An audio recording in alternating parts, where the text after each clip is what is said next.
Okay, we're live, and a warm welcome to you. If you've just joined us, you are watching the Purposeful Entrepreneur Biz Livestream. And the reason why I actually started these sessions and this particular show is because I noticed there's a huge gap in the market when it comes to sharing information and knowledge. So my main objective with regards to having this show is to empower, to educate, to inspire you and motivate you.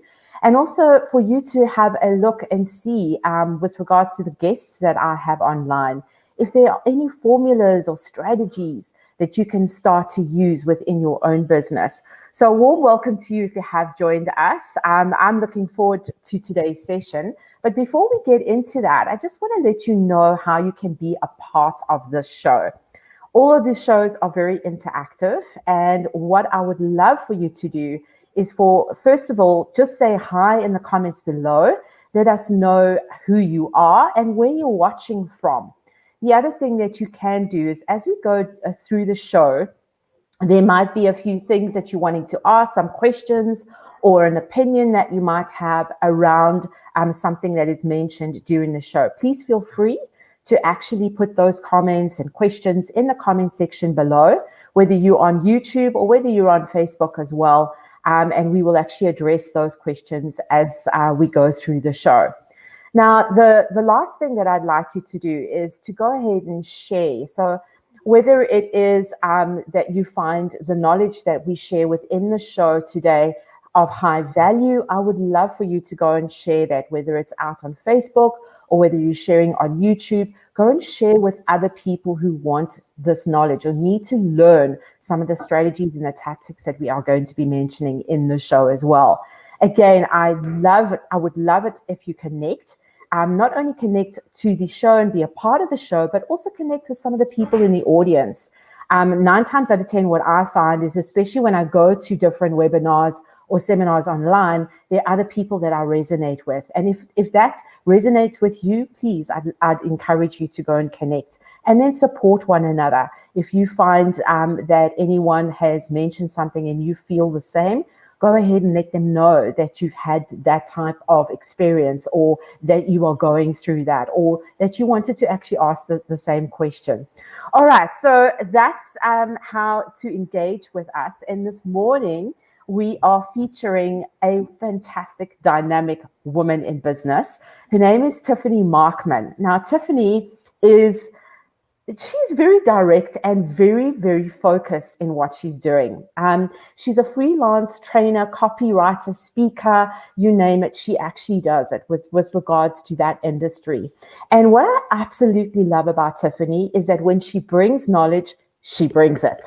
So I'm going to encourage you to go and grab a pen and paper at this point, because all of the strategies and the tips that Tiffany is going to share with us today is to really how to find and engage with big money clients. And you know what? Who doesn't want that in their business? At the end of the day, that is what we also strive for, to be that level of professional, to actually be able to actually go and get those big fish. So without further ado, I'm going to pop on over to Tiffany, and a warm welcome to you. Thanks, Tiffany, for joining us today.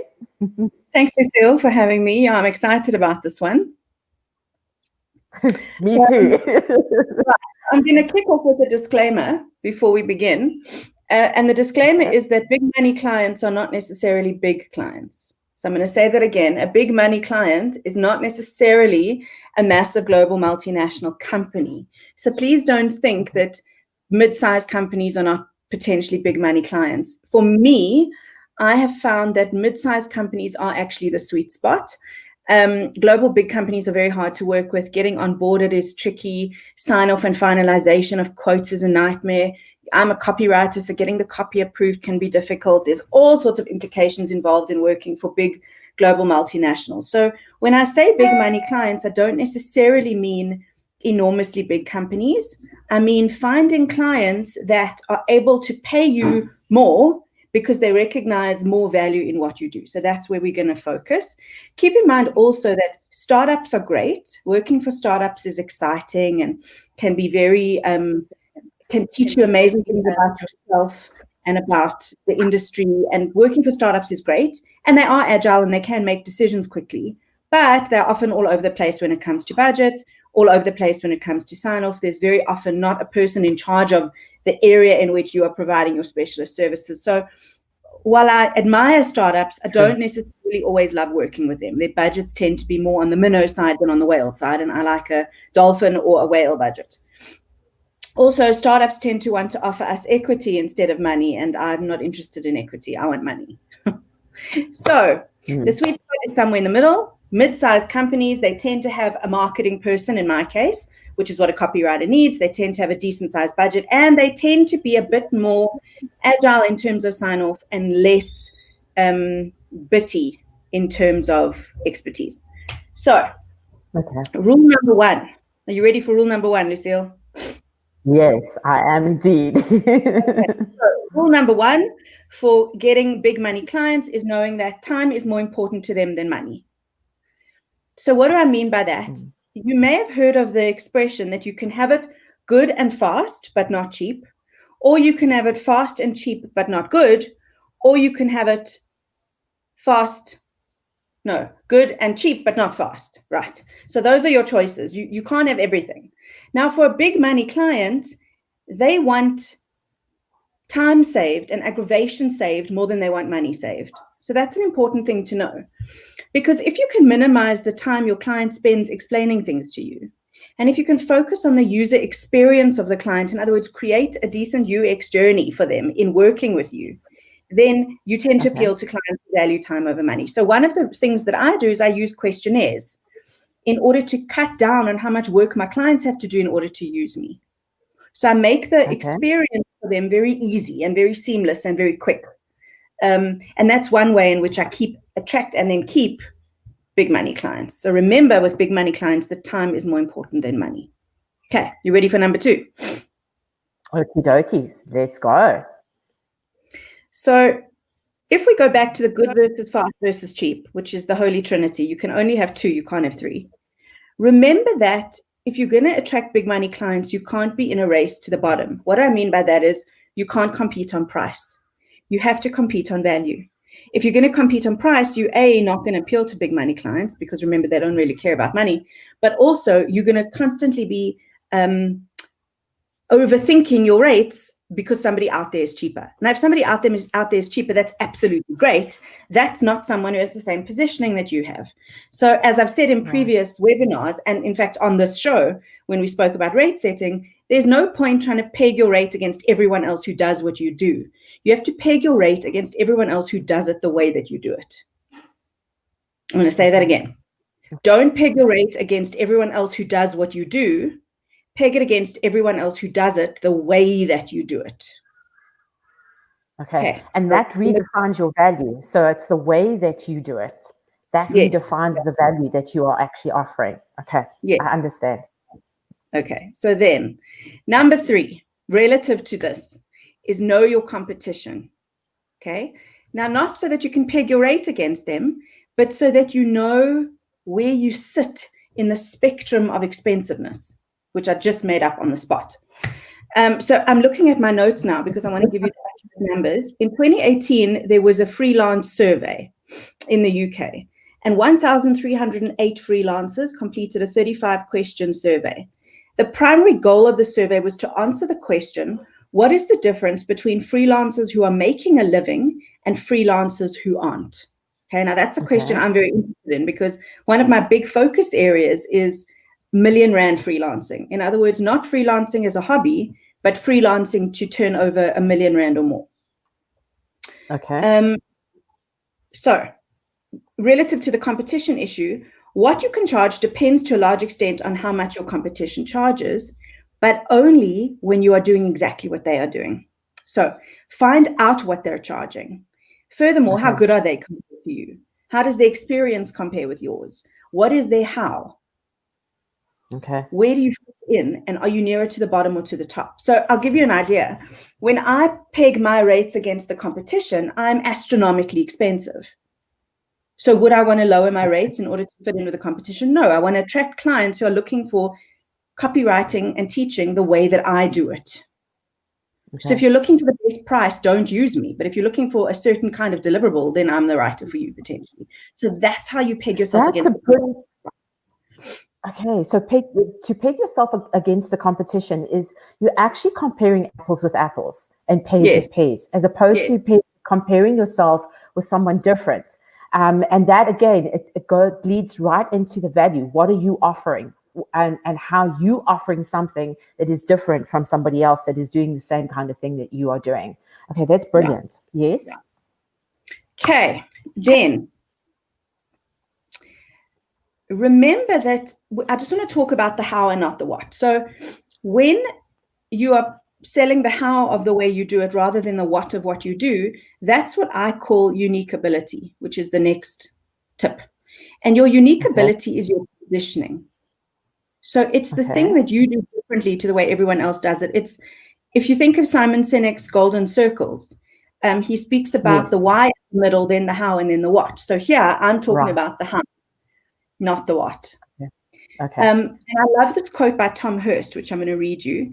Tom Hurst is an expert on freelance price setting. And he said, if you're the most expensive option and a prospect who cares can't understand why, then your positioning is off. Okay, that makes sense. So yes, price tells its own story, but it needs backup from credibility. So if you're the most expensive option and the client says, oh, you're very expensive, why? Then your positioning is wrong. Then you're not positioning yourself in the right sphere. You're then competing on price rather than on value. I see. Okay. So let's talk about unique ability. One of the things that I've learned over time is that the lower the quality of what you deliver, the more others like you there are. In other words, the greater the pool of competition. But the higher and more specific the quality of what you do, the less competition there is. So the minute the quality of your deliverable is low, you are in a race to the bottom, whether you want to be or not. And as soon as you improve the quality, you tend to rise, the cream rises to the top, right? So if you want to position yourself properly so as to hook big money clients, then what you need to do is you need to sell the uniqueness. I hate that word, but it's really, there's nothing else to use here. The uniqueness of how you provide your service. So we're going to talk about the two things that you need to focus on in the next two tips. But really it's about, what do you do that no one else does? Or how do you do it? What is the methodology you use that no one else uses? And yes, you can leverage your experience to answer that question, but it's not about experience, because you can find a copywriter who's been doing it for 30 years and I've been doing it for 15, and they may not be as good as me, for example, because, I do corporate work and maybe they've only ever worked in, magazines. So how good you are for a particular task doesn't depend on how long you've been doing it. It depends on how niche you are and how much value you're able to add to the client by virtue of your methodology. Okay. Then remember also that one of the ways in which you show the world your unique ability, because how they're supposed to know, is marketing. And when it comes to attracting big money clients, research shows that three things work best. Research shows your website, number one, your mailing list, number two, your database, and then social media, number three. So I love social media marketing. It works wonders for my business, but I get much more money from my website and then from my mailing list. So I get engagement from social, but I don't generate revenue from it. What happens is people engage with me on social, then they typically go to my website to check me out, and then they may or may not sign up for my mailing list. But I almost never get work just off social. I get work from the website. So if you are out there and you are wanting to attract big money clients and you don't have a website, that is your project for this week. You need one. They can be quick. They can be cheap. You've got Wix, you've got WordPress. Both of them are quite easy to use, Wix more so than WordPress. If you have a bit of money, I would advise you throw a bit of money at getting a really good website. But it doesn't have to be a masterpiece. It really doesn't. Mine is a WordPress site that was created largely by me. And I don't know the first thing about web development. I got somebody to help me with a backend program. And it brings in probably 40% of my revenue. The other 60% is word of mouth and referral business. But 40% of my revenue, I don't have to go look for. It comes to me. It phones me. My phone rings and it's someone saying, hello, Tiffany, I'm on your website. So if you don't have a website and you want to be taken seriously among the whales and the dolphins, change that. You have to have a website. You can have a blog if your thing is writing or photography or illustration. You can use a blog instead of a website, but you've got to have something. They've got to be able to find you. Otherwise, you don't exist. Okay, so that's very perfect. All right. Let's break it there. Just give me a second. Let's also just warm welcome to some of our audience. I see that there's a few people that have just popped as well. Just want to give a shout out to some of the ladies that are here and that are watching. They're consuming all of the tips that you are sharing with us today, Tiffany, which is very highly appreciated. First person is Millicent. Hi, thank you for joining us. Great to have you here. Wonderful to see that you are watching this show. I know that you'll gain quite a bit of information from this. So a warm welcome to you. And then Kamani, these are great nuggets, Tiffany. Thank you so much. All right, fantastic. I see that's from our audience. What I just want to quickly do is recap, because I know that you're tearing away there at all of the tips, Tiffany, but let's just take it step by step. So if you've just joined us, we're going through the process on how to attract and hook, as well as maintain big money clients. And one of the main things that Tiffany was talking about was how to use and how to approach a client. So right in the beginning, what she was saying is that you want to look for a kind of a medium sector corporation, business or organization, because 9 times out of 10, they're the ones that are not too worried about money. They want to get the function done, the solution to whatever it is that they are doing.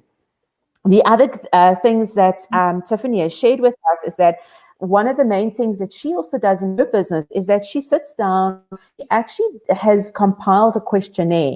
And that is quite key because, again, that allows her to communicate directly with her client up front, and they know what she requires. Not only that, there's a questionnaire around the client. So she already identifies who the client is, what their niche is, and how easy it is for her to actually step in and add that value. One of the key things here, and I must reiterate this, is that value is going to set you apart. And I think throughout this whole session this morning, value alone came up at least 9 or 10 times. So Tiffany is saying that value is going to be one huge differentiate that is going to actually help you to promote and attract those types of clients. Number 2 is also good versus fast versus cheap. And I love the way that you've put it. I'm not going to repeat exactly what you said because you spoke way too fast and I was trying to do my shorthand as well. But in a nutshell, what it is that yes, you can position yourself as good. Yes, you can position yourself as fast or as price point cheap. But you need to identify who you are in your niche. Not only that, again, the value of what you deliver might be very different from the value of what somebody else in your niche actually delivers as well. And those are the things that you've got to really find. You've got to identify from the get-go what your niche is, but what is the value? What it makes you unique other than what the competition is doing as well. One of the other things that Tiffany had mentioned is that we are all, at the end of the day, out online. And one of the 3 main things that you need to have right now, especially when it comes to your competition and setting yourself and positioning yourself above the grain, is you need to have a website, a mailing list or a database, and social media. And I think this was actually beautifully said as well, because again, when we look at this, one of the key factors is that if Tiffany's saying that 40% of her business comes from her website. Yes, they discover her on social media, but they're popping over to her website first to vet her, to research her, to understand her deeply and more. And then they are continuing that relationship, either by subscribing to the mailing list or else reaching out to her for her particular services. And again, that qualifies your unique ability, adding that value. One of the key factors that Tiffany has said is make sure that you are out online. make sure that you do have a website. Make sure that that is one of the first things that you do. If you don't, you are going to battle to actually hook into big money clients as well. Okay, fantastic. So after that, and after we've had a look at not only our digital assets, our value, and what makes us unique. And I love the way that Simon Sinek does it. And in fact, I did a training with this last week with a couple of entrepreneurs who are in various sectors in business. And there's a few that are in food and beverage and a few that were in travel as well. So those are the major sectors that were really hit during the lockdown and are still currently trying to revitalize their business. And I presented the Simon Sinek methodology to them on revisioning and really honing in on that why, on the what as well as the how. How important is this for us to actually have a look when it comes to being unique for our own business? So, I mean, I'm a big fan of the golden circle approach. I think that it provides a very interesting way of looking at what your value is and what your purpose is beyond the services that you provide. So one of the processes that I run my own clients through when we do a brand voice process for a particular brand is, in order to determine the brand voice, we first look at what their why is. Because very often our clients, corporate clients, tend to get very obsessed with the what. In other words, we sell computer software. And they may sometimes look to the how they do it. We do it with integrity, we do it transparently, we do it accessibly, we offer good service, whatever it is, but they almost never ask themselves why they sell computer software. So it's a very interesting process for clients to go through if they've never done it before. And I think for us as well, as self-employed people, I think there is some value in knowing our why. Although, having said that, I've never taken myself through the process, so maybe I should do that. I'm not. Really? Wow. I'm not really into self-development myself. So maybe I should take myself. I've got the most beautiful handout that I've created for my clients on using the golden circle. So maybe I should use my beautiful handout myself.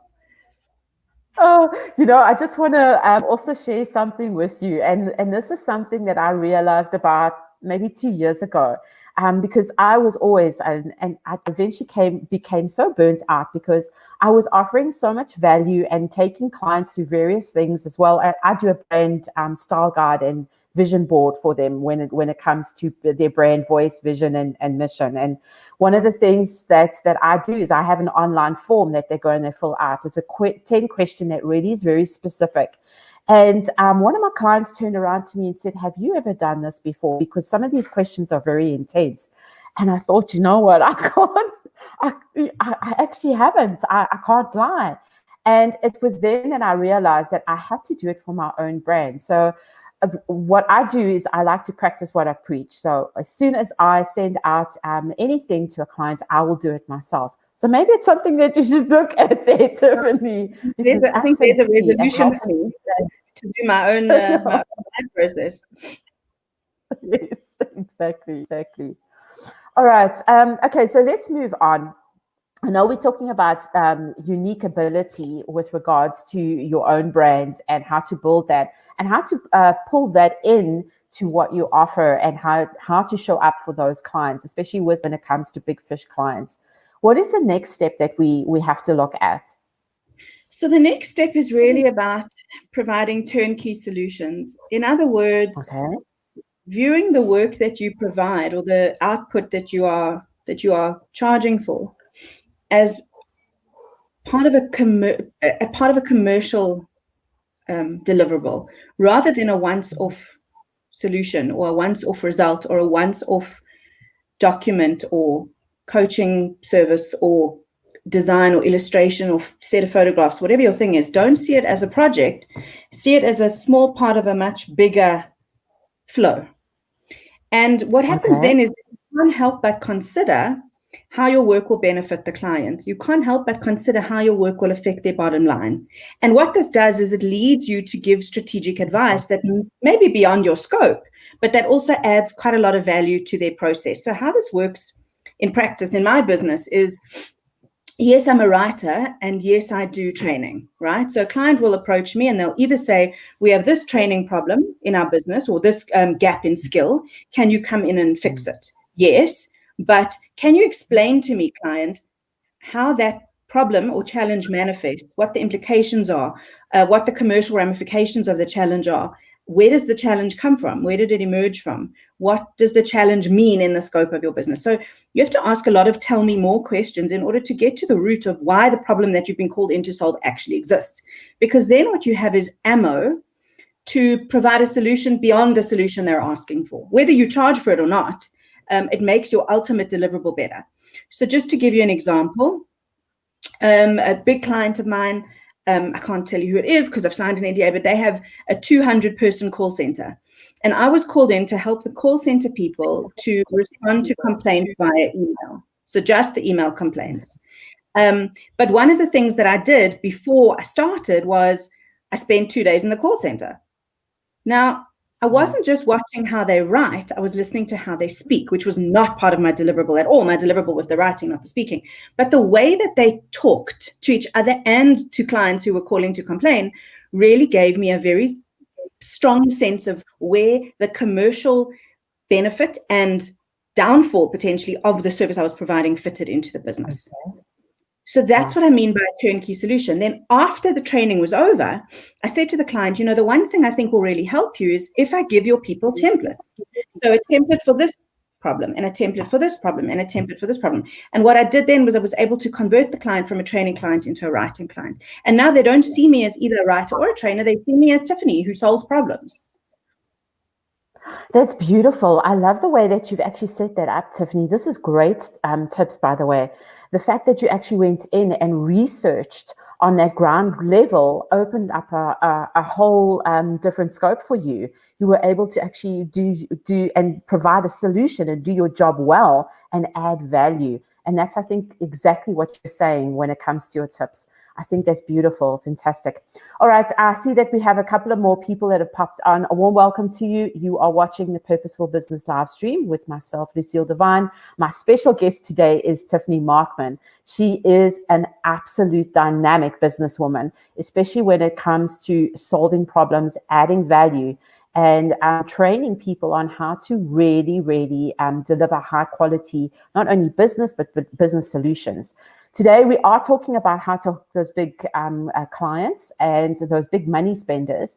And one of the key things that is coming out as we're talking about this, I love the fact that Tiffany's used this, is what you need to do is look at the bigger vision of the company. And that's one of the turnkey solutions that Tiffany has used. When you start to see the bigger vision of the company, it makes it so much easier for you to also slot in your services as the solution and value to the business. One of the other things is that you should start to use or tell more kind of questions. So when you are approaching a client, ask them, for you to understand, ask them the what, the why, the how, the where, the when.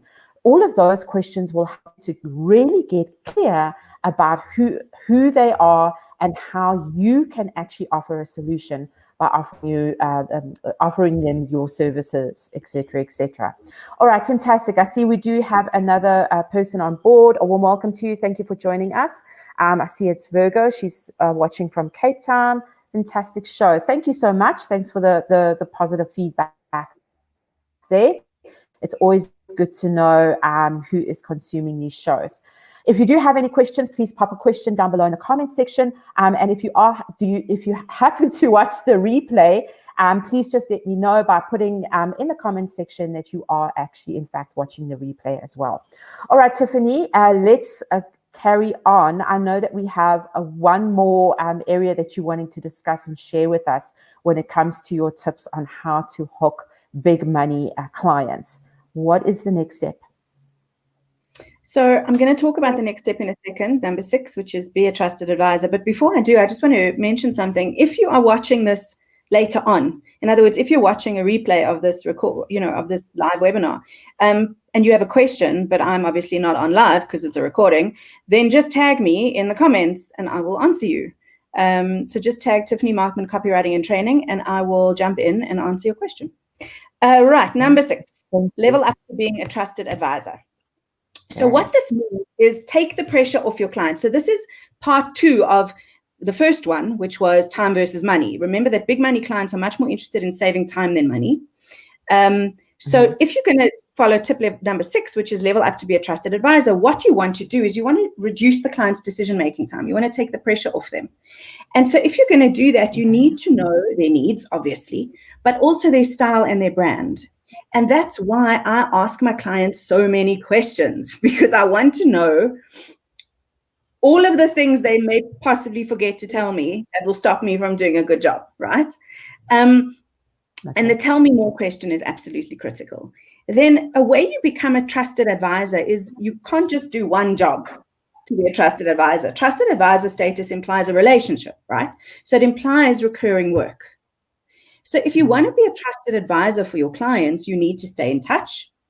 And the survey that I mentioned earlier, the 2018 survey in the UK, where they looked at the 1,300 freelancers and tried to gauge who was making money and who wasn't, one of the things they said, I'm going to read this to you, is that there is no stronger determinant of how much a freelancer earns than by how much recurring work they have. In other words, low earners are nearly 7 times more likely to say they have no recurring work as high earners. So I said previously that 40% of my work just arrives in my life via my website. Okay, so I have to make no effort whatsoever to go get those clients. The other 60% is either recurring work from existing clients or referrals. So that's also work I don't really have to go find. It comes by itself. And high earners are more than 3 times as likely to get most of their work from referrals as anyone else. So leverage that referral. Okay, so here's my next question then with regards to that, Tiffany, is because if that is the case, how do you leverage that? How do you regain that referral from your existing clientele? And what are you doing in order to get that referral come back to you to actually use more of your services or your products? Well, there's two things to keep in mind. One is that you want clients who've used you to come back, so that's recurring. And 2 is you want them to recommend you to other people, so that's referral. So those are 2 completely different things. But they both rely on the same premise, which is if they don't remember that you exist, they can't come back to you and they can't refer you. So you have to stay in touch. And that's why the second most important thing you need after a website is a mailing list, because that's how you stay in touch. Yes.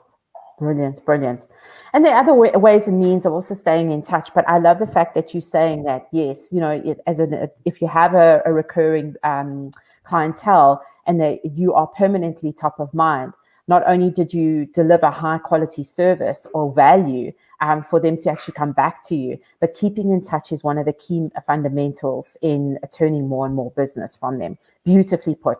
All right, we've got a question here. I see Virgo is actually asking a question. I think it's telesales related. Should telesales follow a script? So yes and no. Telesales should follow a script, just because that helps you to have all of the core content in one place and in a flow that works. So you're not grasping at straws throughout the conversation. But the problem with scripting, and it applies both to telesales calls and to writing, is that it sounds scripted, or it reads in a very scripted way. So if you rely too heavily on it, you can't create rapport at all. So what I suggest is that if you do have to follow a script, you should always top and tail your script with authentic stuff each time. So you add your own custom beginning and ending to the meat of it, which is in between. And then that way, at least there's some authenticity and customization so that you can create rapport once at the beginning and then once at the end. So yeah, you can use a script, but you have to customize some of it. Otherwise, it's robotic and you're not going to build any meaningful relationship that way. Yeah, and that's true. You know, people can pick up on that if you are permanently saying exactly what's on script. People pick on that automated kind of message. And right now, I know for a fact that a lot of people are sick and tired of having these kinds of robotic responses. They want human touch. So I love the fact that you're saying, yes, also create that personalized message, whether it's a little bit at the top and ending at the bottom. Beautiful advice, Tiffany. Thank you so much. We've got another question come through, and that's Kamani. And I know that she also works within the digital realm. And she says there that I'm just going to pop it up onto the screen. I consult for other big agencies, and they are constantly cutting my prices to add theirs on. What advice would you give her, Tiffany? So, Kamini, I don't know if you were in the rate setting talk. Well, I don't know if you've watched the video of the rate setting talk, but I have a feeling you may have been there. You'll find it on Lucille's page, so please go and watch it as a start. Then let me answer your question by saying that when you're being outsourced to the client via an intermediary, yes, they very often mark you up, but in your case, they mark you down. So my rule for this is you are absolutely welcome, agency, to add a percentage onto my rate, but my rate is my rate. So whether you're an agency or the end client, take it or leave it. Like, I'm not going to discount my value because you are marking me up. If you want to mark me up, that's totally fine, but you can add your 10 or 15% onto what I charge, which is X. So look, if you're already in there and your rates to them are your rates to them, you can't suddenly come and say, I watched a webinar and Tiffany Markman said I have to change my pricing. But you should, Kamini, please change your pricing with the next agency that you consult to, because them asking you for agency pricing is complete nonsense.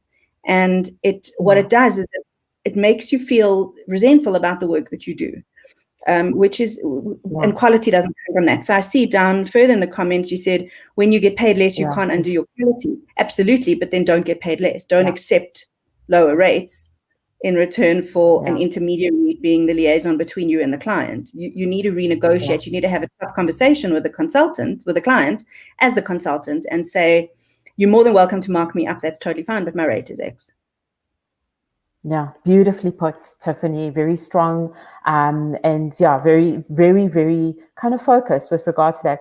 Kamani, what I'm going to do is I'm going to pop you that video that we did. It was from last month, in fact, where Tiffany spoke about how to price yourself correctly. There are tons of tips in there that you will find of high value. One of the other things, as Tiffany was talking, was something she mentioned in the last video, is always be upfront and transparent about it. Let agency know that you are not compromising. If they want to price you up, they can go ahead, but you don't compromise on your pricing. And that was a tip that she actually gave us in last session. So I'm going to forward that directly to you. I know you weren't a part of that particular one last month as well. Okay, so don't worry, I'll forward you the video.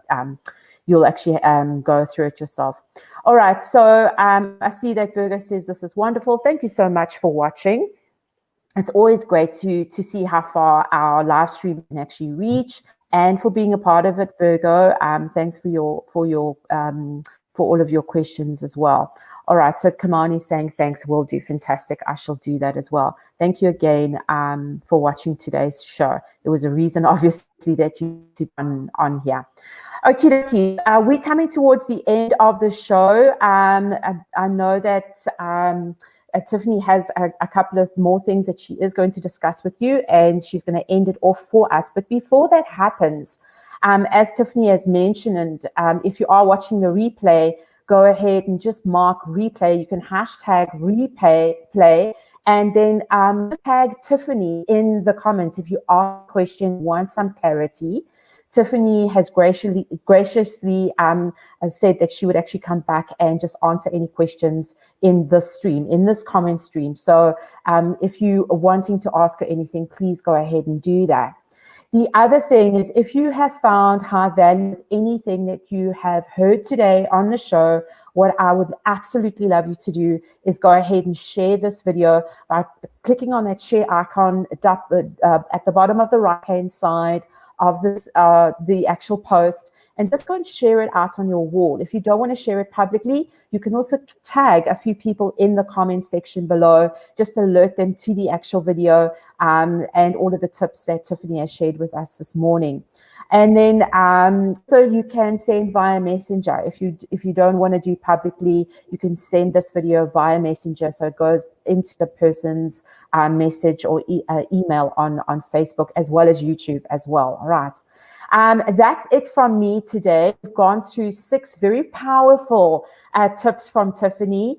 I hope that you have taken tons of notes. And also, if you want to watch the replay after we've done or finished, you're more than welcome to also do that. I know that I've taken a couple of tips, but I am going to go back and watch this video again because, yes, I'm also wanting to up level and up my game as well.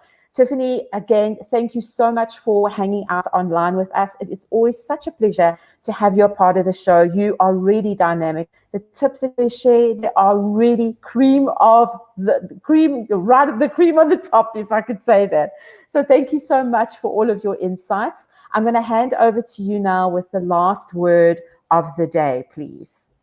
Okay, so I'm going to stick with my fish metaphor of the whale, the dolphin, and the minnow, and just say that if you want to hook the big fish, you have to fish where the big fish are. And what I mean by that is you can't be reactive. In other words, you can't try and work for every client who approaches you unless they are the kind of client that you want. You've actually got to go after the clients that you want. And what happens then over time is it becomes this beautiful self-fulfilling prophecy of more of the right clients approaching you. So it's almost like Malcolm Gladwell's tipping point. You eventually get to a point where the whales and dolphins keep sending more whales and dolphins, and so you have less room to service the minnows and earn less money. So I'm just going to end off by saying, to get the big money clients and to keep the dolphins and the whales, because remember, we don't only want whales, we want dolphins as well, you need to fish where the big fish are. Beautifully put. Yeah, you need to fish where the big fish are. Don't be afraid. Have that courage. Be bold enough to go out there and do. Tiffany, thank you once again. And thanks to our audience. We'll see you soon again. Thanks for hanging out. Cheers. Bye.